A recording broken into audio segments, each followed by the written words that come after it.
కొన్ని మాటలు మనం జ్ఞాపకం చేసుకుందాం. ద్వితీయోపదేశకాండంలో 13వ అధ్యాయం మొత్తం మనము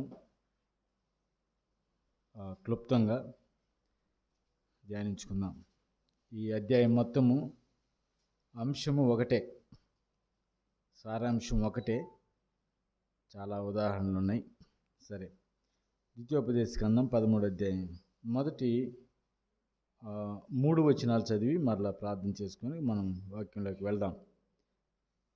ప్రవక్తయే గాని కలలు కనువాడే గాని నీ మధ్య లేచి నీ ఎదుట సూచక్రియ అయినను మహత్కార్యమునైనను చేసి నీవు ఎరుగని ఇతర దేవతలను అనుసరించి పూజింతము రమ్మని చెప్పిన ఎడల అతడు నీతో చెప్పిన సూచక్రియ గాని మహత్కార్యము గాని సంభవించినను ఆ ప్రవక్త మాటలను కలలు కనువాని మాటలను వినకూడదు. ప్రార్థన చేద్దాం. కృపా కనికరము కలిగిన తండ్రి, కరుణామయుడ, మీ నామమునకు స్తోత్రములు. చదవబడిన వాక్య భాగాన్ని ప్రభా మేము గ్రహించులాగున మా హృదయాలను తెరవమని, తద్వారా మేము ఆత్మీయంగా బలపడి ఆత్మపూర్ణముగా ప్రభా ఈ లోకములో మిమ్మల్ని కనపరిచే బిడ్డలముగా మీకు సాక్షులముగా మేము ఉండుటకు మాకు శక్తిని దయచేయమని, ఇక్కడున్న మా ప్రియులందరికీ వారి అక్కర కొరది మీరే ప్రభా మాట్లాడమని యేసు క్రీస్తు వారి పరిశుద్ధమైన నామములో మిక్కిలి వినయలమై ప్రార్థించి అడిగి వేడుకొనుచున్నాము తండ్రి, ఆమెన్. ప్రియమైనటువంటి సహోదరి సహోదరులారా, ఈ 13వ అధ్యాయంలో మనం గమనించినట్లయితే ఇతరు దేవతలను పూజించే విషయంలో వారికి ఇస్తున్న ఆజ్ఞ, మీరు పూజించకూడదు అనే విషయాన్ని వాళ్ళకి తెలియజేస్తున్నాడు అన్నమాట. అందులో భాగంగానే మొదటిగా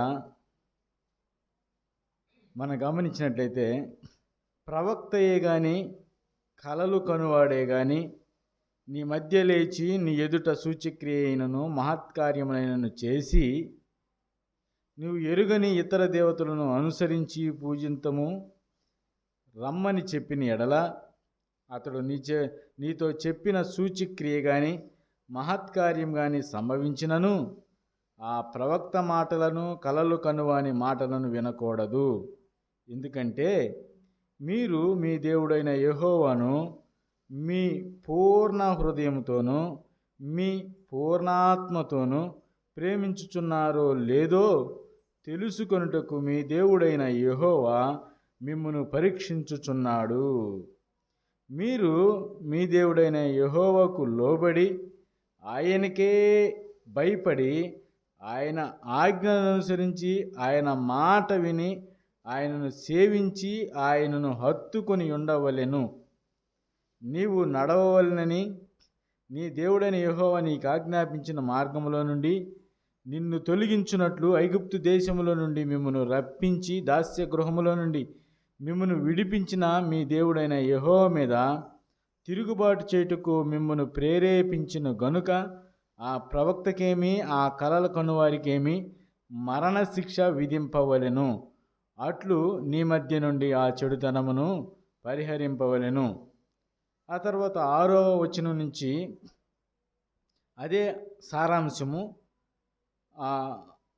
చూడండి, గమనించండి. నీ తల్లి కుమారుడే కానీ నీ సహోదరుడే కానీ నీ కుమారుడే కానీ నీ కుమార్తె కానీ నీ కౌగిట భార్యయే కానీ నీ ప్రాణ స్నేహితుడే కానీ భూమి యొక్క ఈ కొన మొదలుకొని ఆ కొన వరకు నీకు సమీపముగా నుండినను నీకు దూరముగా నుండినను నీ చుట్టూ నుండు జనముల దేవతలలో నీవును నీ పితరులను ఎరుగని ఇతర దేవతలను పూజింతుము రమ్మని రహస్యంగా నిన్ను ప్రేరేపించిన ఎడల వారి మాట సమ్మతింపకూడదు, వారి మాట వినకూడదు, వారిని కటాక్షింపకూడదు, వారి యందు జాలి పడకూడదు, వారిని మాటుపరచకూడదు, ఆవశ్యకముగా వారిని చంపవలెను. చంపుటకు నీ జనులందరికీ ముందుగాను నీ చెయ్యి మొదట వారి మీద పడవలెను, రాళ్లతో వారిని చావగొట్టవలెను. ఏలయనగా ఐగుప్తు దేశంలో నుండి దాస్యగృహములో నుండి నిన్ను రప్పించిన నీ దేవుడైన యెహోవా యొద్ద నుండి వారు నిన్ను తొలగింప యత్నించెదరు. అప్పుడు ఇశ్రాయేలులందరూ విని భయపడుదురు గనుక నీ మధ్య అట్టి దుష్కార్యం ఏమి ఇకను చేయకుందురు. తర్వాత 12వ వచనం నుంచి కూడా, నీవు నివసించుటకు నీ దేవుడైన యెహోవా నీకిచ్చుచున్న నీ పురంలో ఏదో ఒక దాని యందు పనికి మాలిన కొందరు మనుషులు నీ మధ్య లేచి, మీరు ఎరుగని ఇతర దేవతలను పూజింతుము రండని తమ పురనివాసులను ప్రేరేపించిరని నీవు వినిన ఎడల, నీవు ఆ సంగతి శోధించి పరీక్షించి బాగుగా విచారింపవలెను. అది నిజమైన ఎడల, అనగా అట్టి హేయమైనది నీ మధ్య జరిగిన ఎడల, ఆ పుర నివాసులను ఆవశ్యకముగా కత్తివాత సంహరించి దానిలోనున్న సమస్తమును దాని పశువులను కత్తివాత నిర్మూలము చేయవలను. దాని కొల్ల సొమ్మంతటిని విశాల వీధిలో చేర్చి నీ దేవుడైన యెహోవా పేరట ఆ పురమును దాని కొల్ల సొమ్మంతటిని అగ్నితో బొత్తిగా కాల్చివేయవలను. అది తిరిగి కట్టబడక ఎల్లప్పుడూ పాడు దెబ్బయుండును. నేడు నేను మీకు ఆజ్ఞాపించు ఆయన ఆజ్ఞలన్నిటి గైకొనుచు నీ దేవుడైన యెహోవా దృష్టికి యథార్థమైన దానిని చేయుచు నీ దేవుడైన యెహోవా మాట వినునప్పుడు యెహోవా తన కోపాగ్ని నుండి మళ్ళుకొని నీ యందు కనికెరపడి నిన్ను కరుణించి నీ పితరులతో ప్రమాణం చేసిన రీతిన నిన్ను విస్తరింపజేయునట్లు నిర్మూలము చేయవలసిన దానిలో కొంచెమైనను నీ యొద్ద ఉంచుకొనకూడదు. ఈ 13వ అధ్యాయం మనం చదివాము. సారాంశము అంతా ఒక విషయాన్ని గురించే చెప్పబడింది. ఏంది సారాంశం అంటే, చంపేయండి, కత్తితో నరికేయండి, ఇంకోటి ఏంది, మొత్తం తగలబెట్టండి. సారాంశం అదే. ఎవరైనా ఇతర దేవతలను పూజించడానికి ప్రేరేపించినా పిలిచినా అలాంటి ఆలోచన వచ్చినా ఏం చేయమంటున్నాడు? చంపేయని అంటున్నాడు. కటాక్షం చూపొద్దు, జాలి చూపొద్దు. 8వ వచనంలో చూడండి, వారి మాట సమ్మతింపకూడదు, వారి మాట వినకూడదు, వారిని కటాక్షింపకూడదు, వారి యందు జాలి పడకూడదు, వారిని మాటుపరచకూడదు. మాటుపరచడం అంటే దాచిపెట్టకూడదు. వారిని అంటే ఎవరైనా శత్రువులు వచ్చినప్పుడు ఆ లేడీతో పోయాడని మనం దాచిపెడతాం కదా, ఆ పదానికి అది అర్థం అనమాట. మాటుపరచకూడదు, వారి జాలి పడకూడదు. ఈ అధ్యాయంలో మనం గమనించినట్లయితే ఒక విషయాన్ని మనం గమనించాలి. ఈ అధ్యాయంలో చాలా సులభంగా అర్థమైపోతుంది. మనకి కొత్తగా అర్థం కాని పదజాలం కానీ అర్థం కాని వాక్యాలు కానీ ఏమి లేవు ఇందులో. ఇతర దేవతలను పూజించడం అనేది అసలు ఇష్టపడట్ల దేవుడు. మరి ఇతర దేవతలను ఎందుకు పూజిస్తారంటే స్టార్టింగ్లో చెప్పబడింది, ప్రవక్తయే కానీ కలలు కనువాడే కానీ మీ మధ్య లేచి నీ ఎదుట సూచక్రియలు మహత్కార్యములైనను చేసి అన్నాడు. ప్రవక్తలంటే దేవునికి మనుషులకు మధ్యవర్తిగా ఉండే అతన్ని ప్రవక్త అంటారు. యేసు ప్రభువును కూడా ప్రవక్త అంటారు. ఎవరు? ముస్లింలు. ఖురాన్లో ఆయన ప్రవక్తే కానీ దేవుడు కాదంటారు. వాళ్ళకి అర్థం కాదంతే. అది ఈ సోషల్ మీడియాలో వస్తూ ఉంటాయి కదా, వాళ్ళకి అర్థం కాల. నన్ను తండ్రి పంపాడు, తండ్రి నాకు అధికారం ఇచ్చాడు అంటే ఆయన అధికారం ఇచ్చాడు కాబట్టి ఈయన ప్రవక్తే కానీ దేవుడు కాదంటారు. కానీ బైబిల్ గ్రంథంలో సారాంశం అంత ఏంది? ఆదికాండం నుంచి చెబుతున్నాడు. ఏమంటాడు దేవుడు? మనము మన పోలిక చొప్పున అంటాడు. మనమంటే ఎవరు? ఒకరు కాదు కదా, ఒకరికంటే ఎక్కువ ఉన్నారు కాబట్టి మనం అంటారు. ఆ మనము అనే ద్విత్వవచనం లేదా బహువచనం సంబంధించిన దేవుడినే త్రిత్వమై ఉన్న దేవుడు, ఆయన ఒక్కడే, 3 వ్యక్తిత్వాలు కలిగిన దేవుడు ఒక దేవుడే అనే సత్యాన్ని అది అందరికి అర్థం కాదు ఇంకా చాలామందికి. అందుకని ఇంకా ఏదో ఆలోచిస్తున్నారు. సరే, అలా దాన్ని వదిలేద్దాం. ఈ ప్రవక్తలు అన్నప్పుడు దేవునికి మనుషులకి మధ్యలో ఉండి దేవుని మాటలు మనుషులకి చెప్పే వ్యక్తుల్ని ప్రవక్తలు అన్నారు. అలాంటి ప్రవక్తలు కానీ కలలు కనువాడంటే దర్శనాలు అంటాం కదా మనం. ఆ దర్శనాలు అంటే నిద్రపోయేటప్పుడు వచ్చే ఏమైనా కళలు అంటారు. మెలకుగా ఉన్నప్పుడు అనుకోకుండా గబక్కన మనకి ఏదైనా ఒక ఆకారంలోనో ఒక విధానం ఏదో కనబడుతుందని దర్శనం అంటారని కొంతమంది పెద్ద అదే అనుభవం కలిగిన దైవజనులు చెప్తూ ఉంటారంట. దర్శనానికి కళకు తేడా ఏంటంటే నిద్రపోయేటప్పుడు వచ్చేదేమో కళ. మనమంతా మెలకుగానే ఉండి మనం ఏదో ఒక ఆలోచనలో ఉన్నప్పుడు ఉంటాం, నిద్రపోము, మెలకుగానే ఉంటాం. ఏదో ఒక దాని గురించి ఆలోచన చేస్తున్నప్పుడు సడన్గా మనకు అట్లా ఒక దృశ్యంలాగా అట్లా కనపడింది, దాన్ని దర్శనం అంటారు. అది ఆయనకి కనపడింది. మన రాఘారావు అనుకుంటా చెప్పింది వాక్యం. ఆయన ఎవరు? ఆయన దగ్గరికి పేతురుని పంపించడానికి పేతురికి దర్శనం వచ్చింది. ఆకలి అయ్యి ఆయన మిద్ది మీదకి వెళ్తే దేవుడు ఏం చేశాడు, 4 చెంగులు కలిగిన ఒక దుప్పట్లు అనేక పక్షులను పంపించి వాటిని చంపుకొని తినంటాడు. అది దర్శనం. మెలుగుగానే ఉన్నాడు, ఆకలి అవుతుంది, తినాలనుకున్నప్పుడు దేవుడు అతనికి చూపించాడు దర్శనం. అయితే పేతురు దేవుడు చెప్పిన వెంటనే మన కర్తవ్యం ఎప్పుడైనా గుర్తుపెట్టుకోండి. అది తప్పు చేయమంటున్నాడా, ఒప్పు చేయమంటున్నాడా, అవన్నీ అసలు మనం ఇంక ప్రశ్నించకూడదు. కానీ పేతురు ఏం చేశాడంటే, అయ్యా నేను పవిత్రంగా అల్లవాడిని, నేను యూదుడిని, నేను అపవిత్రమైన వాటిని అట్లా చంపుకొని తింటాను అంటున్నాడు. మనది ఆ సబ్జెక్ట్ కాదు కాబట్టి అంతటో ఆపేస్తున్నా. దర్శనం అంటే అదనమాట. కలలు కనేవాళ్ళు, దర్శనాలు చెప్పేవాళ్ళు, ఆ తర్వాత దేవునికి మనిషికి మధ్య ప్రవక్తలు. ఈ 3 పదాలు మనకు అర్థమైనవి కాబట్టి ఇప్పుడు మనకు అక్కడ ఉన్న వాక్యం సింపుల్గా అర్థమవుతుంది. వీళ్ళు మన మధ్య లేచి, అంటే మీ మధ్య లేచి, నీ మధ్య లేచి అంటే నీవు అంటే ఇశ్రాయేలు జనాంగాన్ని మొత్తానికి సంబంధించిన పదం అన్నమాట. అది నీ మధ్య లేచి సూచక్రియ అయినను మహత్కార్యమునైనను చేసి అన్నాడు. చాలా ప్రాముఖ్యమైన ఈ 2 వచనాలు. సూచక్రియ ఎవరు? యేసుక్రీస్తు ఈ లోకంలో ఉన్నప్పుడు అనేక సూచక్రియలు చేశాడు, అనేక అద్భుతాలు జరిగించాడు.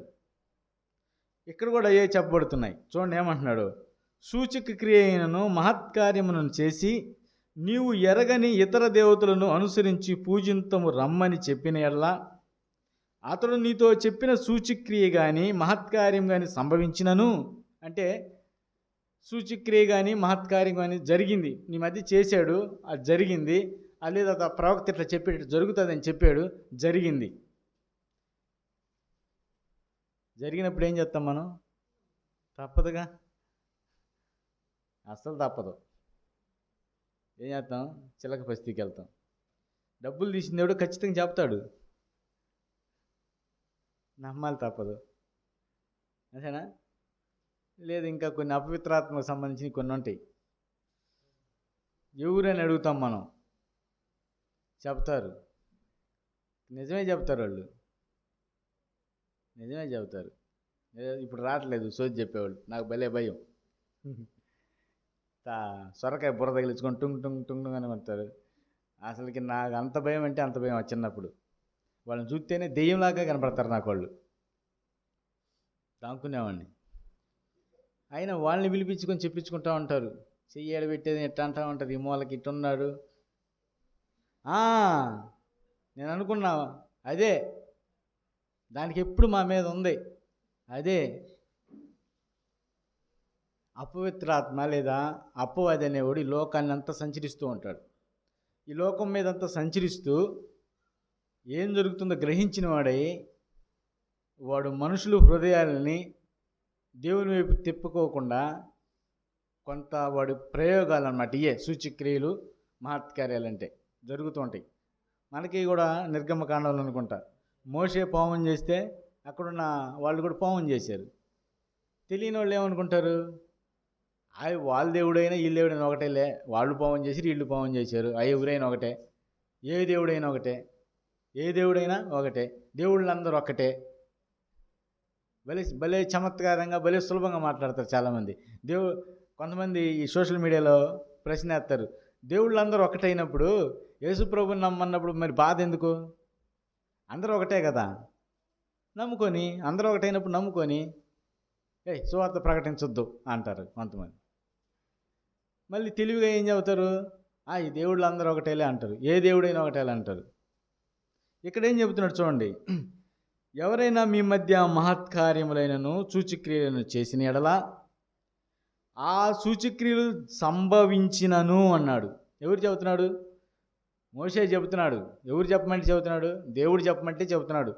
అంటే దీని అర్థం ఏంటంటే అపవాది మహత్కార్యాలు చేయగలడు, సూచక్రియలు చేయగలడు. ఏందయ్యా పిల్లోడు అన్నం తింటలేదు, మెత్తబడిపోయాడు, ఏంది నీరసంగా ఉండిపోతున్నాడంటే ఏం చెప్తారు?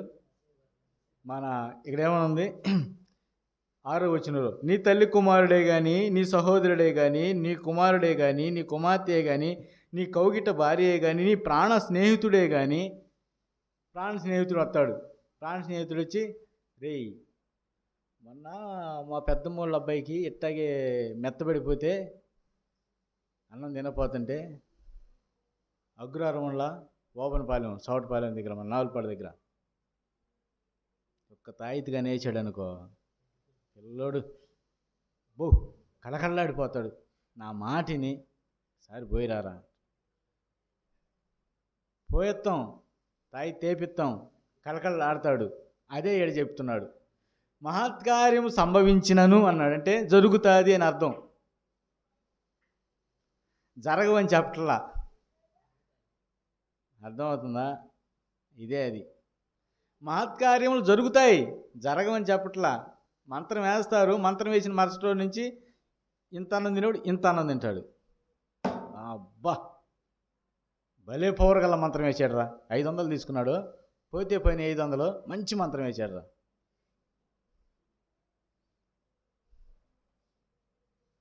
అన్నీ జరుగుతూ ఉంటాయి, అన్నీ చెప్తూ ఉంటారు, అన్నీ జరుగుతూ ఉంటాయి, అన్నీ చెప్తూ ఉంటారు. సరే, ఏం చెప్తున్నాడు? అలా జరిగినా, అలా సంభవించినా ఏం చేయాలంటున్నాడు? అతడు మీతో చెప్పిన సూచిక్రియ కానీ మహత్కార్యం కానీ సంభవించినను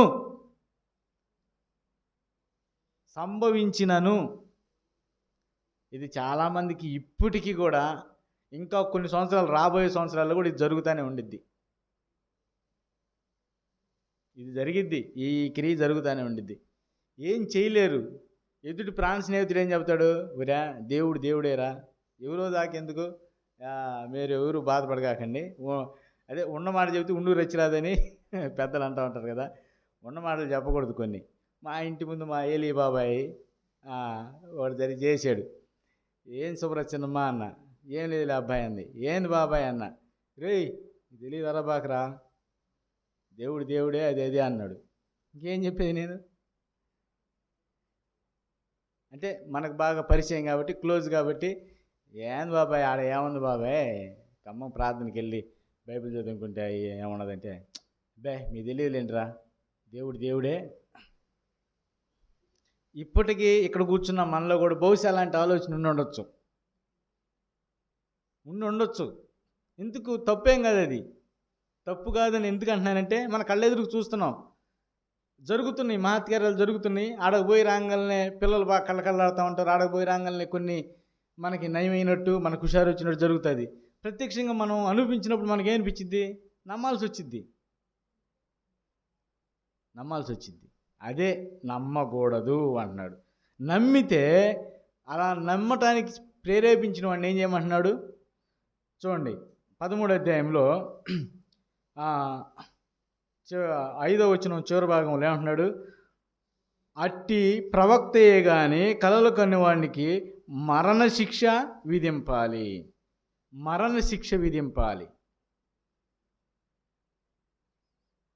ఎందుకంటే 4వ వచనంలో చూడండి, మీరు మీ దేవుడైన యెహోవాకు లోబడి. ఆ పై వచనంలో చూడండి, ఆ పై వచనంలో 3వ వచనం చివరి భాగం నుంచి అనుకుంటా, మీ దేవుడైన యెహోవాను మీ పూర్ణ హృదయంతోనూ మీ పూర్ణ ఆత్మతోనూ ప్రేమించుచున్నారో లేదో తెలుసుకొనుటకు మీ దేవుడైన యెహోవా మిమ్మును పరీక్షించుచున్నాడు. ఇదే పరిశోధన. శోధన దేవుడు కూడా శోధన అనే పదాలు ఉన్నాయి చాలా. శోధన అనేది దేవుడు పరిశోధన కానీ దేవుడు శోధన అనేది అది మన మేలు కొరకు జరుగుతుంది. కానీ అపవాది శోధిస్తే ఆ శోధన అనేది రిపీట్ అవుతుంది. దేవుడు పరిశోధిస్తే ఒకసారి అడుగుతాడు, లేదా ఒకసారి ఆ టెస్ట్లో పెడతాడు, పాస్ ఆ ఫెయిల్ అయిపోయి తెలిసిపోద్ది. అపవాది అట్లా కాదు, ఆ ఫెయిల్ అయ్యేదాకా రోజు అదే పని చేస్తాడు. దాన్నే శోధించడం అంటారు. సంసోను విషయంలో కానీ, యోసేపు విషయంలో కానీ, ఆ తర్వాత దావీదు విషయంలో సౌలుకి యోనాతాను వాళ్ళ అబ్బా కొడుకుల మధ్య దావీదుని ఎందుకు ద్వేషిస్తున్నాడని నేను శోధించి తెలుసుకుందును అన్నాడు. అంటే ఎట్లా రిపీట్గా ఆ విషయాన్ని బయటికి తేటానికి అన్నమాట. అంటే మీకు అర్థమై ఉండాలి. ఎందుకంటే మీరు మీ దేవుడైన యెహోవాను పూర్ణ హృదయముతో పూర్ణాత్మతో ప్రేమించాలి. ఇక్కడ సారాంశం ఏంటంటే, ఎవరికైనా కొత్త నిబంధనలో నేను రిఫరెన్స్ రాయదుకి ఎవరికైనా గుర్తుండే చూడండి. ఇద్దరు యజమానులకి ఒకడు ఉండలేడు, ఉండకూడదు, ఉండలేడు, సెట్ కాదు, అంతే కదా. వీడేం చేస్తాడు అంటే మనకు అర్థం అవటం కోసం చెప్తున్నా. ఒక వ్యక్తి ఏ అనుకోండి ఆయన పేరు, ఆయన దగ్గర నేను ఉన్నాను జీతానికి. ఆయన ఏం చేస్తాడు, రేపు పొద్దున్నే పోయి మేత కోసుకురారంటాడు. బి అనే కాడికి కూడా నీ కాడ కూడా చేస్తానయ్యా డబ్బులు ఎక్కువ వస్తాయి అనుకున్నాను. బి అనేవాడు ఏం చేస్తాడు, అదే సమయంలో ఒంగోలు పోయి తౌడు తీసుకురా అంటాడు. ఏం చేయాలి? కుదరదు, అంతే. అందుకనే ఏమంటున్నాడు, మీ పూర్ణాత్మతో, మీ పూర్ణ హృదయముతో, మీ పూర్ణాత్మతో యెహోవాను ప్రేమించుతున్నారో లేదో తెలుసుకొనుటకు మీ దేవుడైన యెహోవా మిమ్మును పరీక్షించుచున్నాడు. ఈ పరీక్ష వచ్చినప్పుడు మన కుటుంబంలోనే జరుగుతాయి కొన్ని ఇలాంటివి. అలా జరిగినప్పుడు ఏం చెబుతారు, మన పెద్దమ్మ కొడుకు, మన చిన్నమ్మ కొడుకు, మన ప్రాణ స్నేహితుడు, నీ కౌగిట భార్యో, అక్కడ వివరంగా రాయబడి అన్నీ నా మాటలు కాదు, ఆ పదాలే ఉపయోగిస్తున్నా. ఏం చెబుతారు, రే ఆడికెళ్ళి అది చేస్తే శుభ్రం అయిపోద్దిరా, ఉద్యోగులేంది, అరే ఉంటే వదిలే పాదన పోతే పోయేలేరా, అదే ఇది అంటారు. దేవుని సన్నిధికి వచ్చే మనము ఎవరినైనా ఒకరినే కలిగి ఉండాలి, పూర్ణ హృదయంతో, పూర్ణ ఆత్మతో. చాలా ప్రాముఖ్యమైన విషయం. నీ దేవుడైన యెహోవా నిన్ను పరీక్షించుతున్నాడు. మనం ఆత్మీయంగా బలపడాలంటే, దేవుని నమ్మిన పిల్లలంగా ఈ లోకంలో కనబడాలంటే ఇలాంటి విషయాల్లో మనము లోబడకూడదు. చాలా విషయాలు నేను చాలా గ్రహిస్తున్నా, నేనేం మాట్లాడలేకపోతాను. ఎందుకంటే ఎవరినేం మాట అన్నా కానీ మళ్ళీ ఏమవుతుందని మెలకుండా ఊరుకుంటున్నాం. అట్లా జరుగుతున్నాయి కొన్ని, చూస్తానే ఉంటాం, చేస్తానే ఉంటున్నారు. చాలా విషయాలు ఉన్నాయి, అవి వాళ్ళకి అర్థమైపోతూ ఉంటాయి. అలాంటి ఆలోచన మనలో ఉండకూడదు. దేవుడిని మీదే ఆధారపడాలి. దేవుడినే మన పూర్తి హృదయంలో దేవుడికే స్థానం ఇవ్వాలి. హృదయంలో ఎన్ని సీట్లు ఉంటాయి, ఎన్ని కుర్చీలు వేస్తాం? అపవాదికి ఒక కుర్చీ అను, యేసుప్రభుకి ఒక కుర్చీ, 2 కుర్చీలు వేస్తామా? లేకపోతే ఒక కుర్చీలో పెళ్ళి అయ్యేటప్పుడు కానీ కొద్దిగా పెద్ద కుర్చీ వేసి ఇటు పక్క పెళ్లి కూతురు, ఇటు పక్క పెళ్లి కొడుకుని కూర్చోబెట్టినట్టు మీ ఇద్దరు అడ్జస్ట్ అయ్యి కూర్చొని అంటామా? అపవాది అని యేసుక్రీస్తునే. అటు కూర్చోరు వాళ్ళిద్దరు అటు కూర్చునేవాళ్ళు కాదు. ఏం చేస్తాం, ఉంది ఒక సీటే, హృదయం అనే సీటు. ఆ సీట్లో ఎవరిని ఒకరినే కూర్చొని ఇవ్వాలి, వాళ్ళిద్దరం కలిసి ఉండేవాళ్ళు కాదు. అది మనం ఆలోచించుకోవాలి. ఆయనకి ఇవ్వాల్సిన ఆధిక్యత, ఆయనకి ఇవ్వాల్సిన భాగము, ఆయనకి ఇవ్వాల్సిన వాల్యూ మనం ఆయనకి ఇవ్వాలి. మోషే గారితోటి దేవుడు మాట్లాడుతూ, ఫస్ట్సారి బండను కొట్టయ్యా నీళ్ళు వస్తాయి అన్నాడు, కొట్టాడు. రెండోసారి బండతో మాట్లాడయ్యా అన్నాడు, మాట్లాడకుండా మళ్ళీ తేడా చేశాడు. ఆయన ఆధిక్యతని లేదా ఆయనకున్నటువంటి ఆ ఉన్నత స్థితిని మనం తక్కువ చేయకూడదు. మాట్లాడమన్నప్పుడు మాట్లాడాలి, అంతే. అంత మట్టుకే మన పని. ఎందుకు ఏంది అనకూడదు. ఎవరు? ఆయన సర్వశక్తిమంతుడు. ఇక్కడ కూడా చేసాడు కదయ్యా మా ఇంటి అమ్మట, ఆయన అడగపోయి తాయి తీసుకొని రాగానే వాళ్ళ పిల్లోడు కలకల 4 అంగలు వేస్తున్నాడు, ఇక్కడ ఒక అంగ అయితే అక్కడ పోయి పడుతుంది, నేను కూడా వేయిద్దాం అనుకున్న, తప్పేముంది అనకూడదు. ఏం చెప్పాడు ఆయన? వేయిపీయకూడదు అంతరం, అసలు మీరు నమ్మకూడదు. జరిగినా కానీ సంభవించినను మీరు వినకూడదు, మీరు చేయకూడదు. అలా చేసినోడికైనా, అలా ప్రేరేపించినోడిని ఆయన ఏం చేయాలి? చంపేయండి అన్నాడు. జాలి పడకూడదు అన్నాడు. ఇప్పుడు దాకా మనం వింటానే ఉన్నాం కదా. ఏమంటున్నాం? ఇక్కడ కూర్చున్న వాళ్ళు చాలామంది అనుకుంటారు, చాలామంది అంటే నేను కూడా ఏమనుకో, నేను ఎప్పుడు అలా తాయితీలు వేయలేదు, నేను ఎప్పుడు అలా చేయలేదు అనుకుంటాం.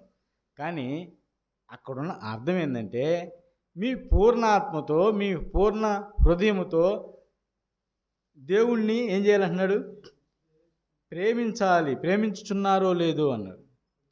ఇప్పుడు విగ్రహాలంటే లేదా ఇతర దేవతలంటే దేవునికి స్థానం ఇస్తున్నారో లేదో తెలుసుకోవటానికి ఇలా జరుగుతుంది అన్నప్పుడు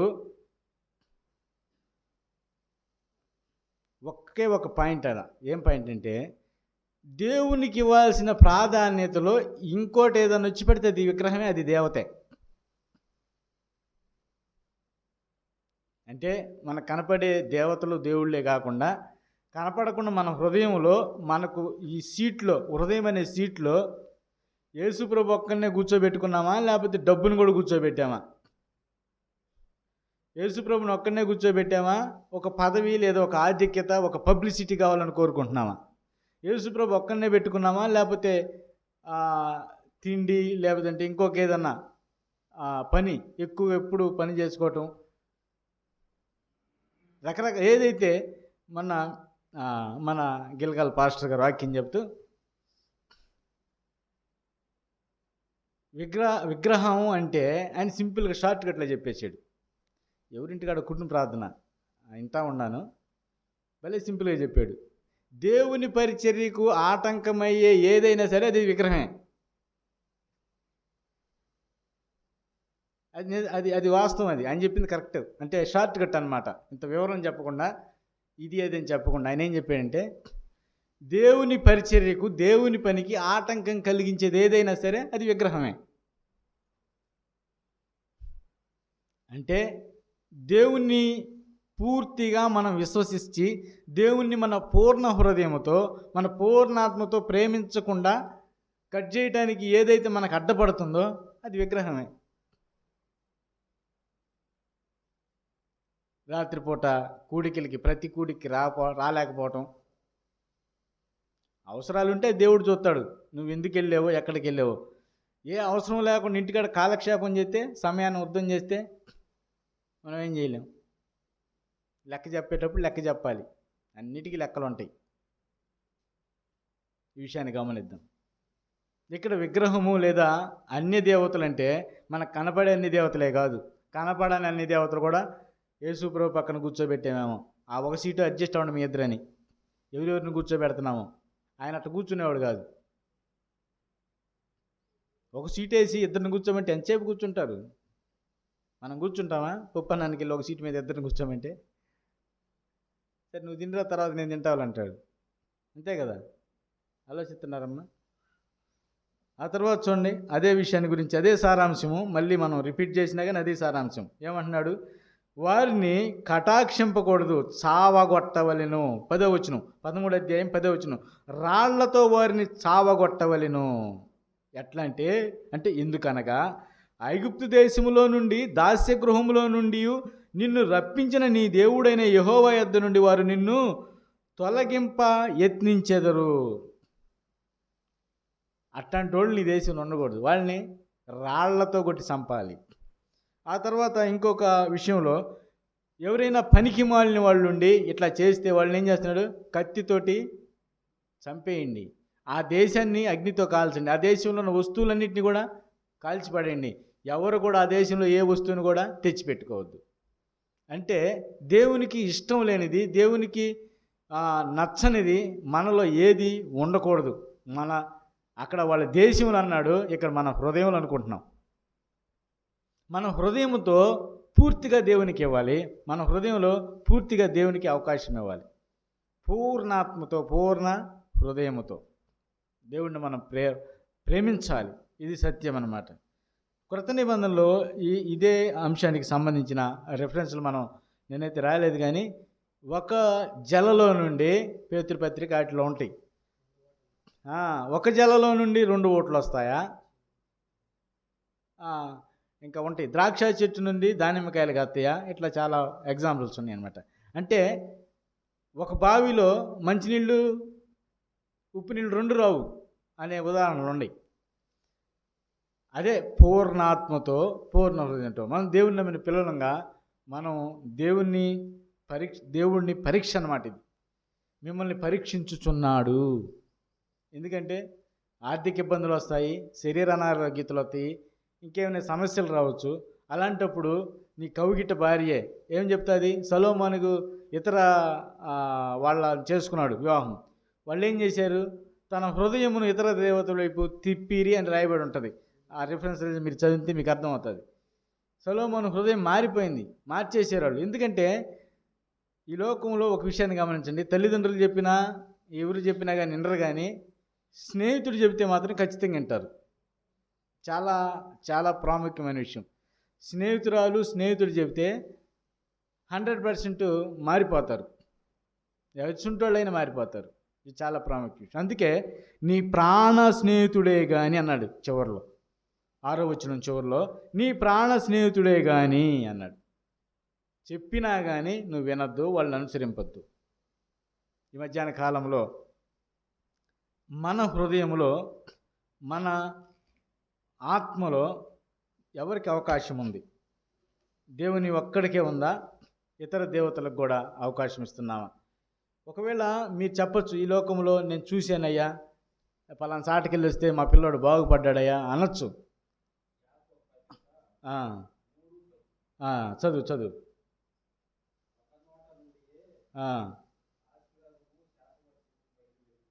బయలుదేరునా నా సహోదరులారా, ఇలాగ ఉండకూడదు.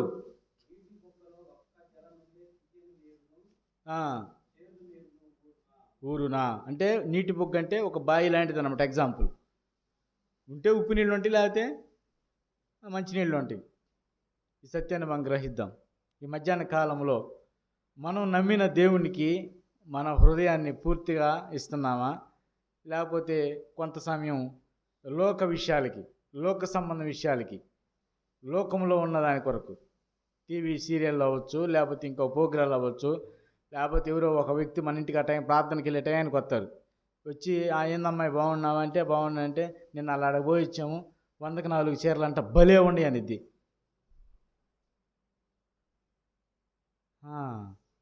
రేపు మనిద్దరం కలిసి వెళ్దామంటది. రేపు కాదు ఎల్లుండి సెలవు, నాకు ఎల్లుండి వెళ్దామండి. ఎంత టైం అయింది ఇప్పటికి? అట్ట ప్రార్థన టైం అయిపోతుంది. కాలక్షేపం, లోకాశలు, లోక సమాచార విషయాలు ఏంది? పూర్తిగా దేవునికి ఇవ్వాలి అని చెబుతున్నాడు. అయితే పరీక్ష అన్నమాట. మిమ్మల్ని పరీక్షించుచున్నాడు మీ దేవుడు. ఈ లోకంలో జరుగుతూ ఉంటాయి అవన్నీ. ఈ విషయాలన్నింటిని మనం మనసులో ఉంచుకొని ఆత్మీయంగా మన హృదయాన్ని పూర్తిగా దేవునికి ఇచ్చి, ఈ లోకంలో దేవుని పిల్లలముగా మనము లోకానికి మనం కనబడే విధంగా, ఎందుకంటే సత్యమునకు స్తంభము సంఘం అని చెప్పబడింది. సంఘం సరిగా లేకపోతే సత్యంపై నిలబడలేదు. సంఘం మీదే సత్యం నిలబడింది. ఈ సంఘము దేవునికి రిఫ్లెక్ట్ అనమాట, ప్రతిబింబం అనమాట. సత్యాన్ని మోసేది, సత్యాన్ని చూపించేది సంఘం అనమాట. సంఘస్థుల్లో బలహీనతలంటే నమ్మకం లేని జీవితం. ఎవరైతే వెళ్ళి ఆడకపోతే సరిపోద్ది, ఆడపోయి తాయి తెప్పి సరిపోద్ది అనుకుంటే ఇదే బలహీనత. మనల్ని చూసిన వాళ్ళు ఏమంటారు?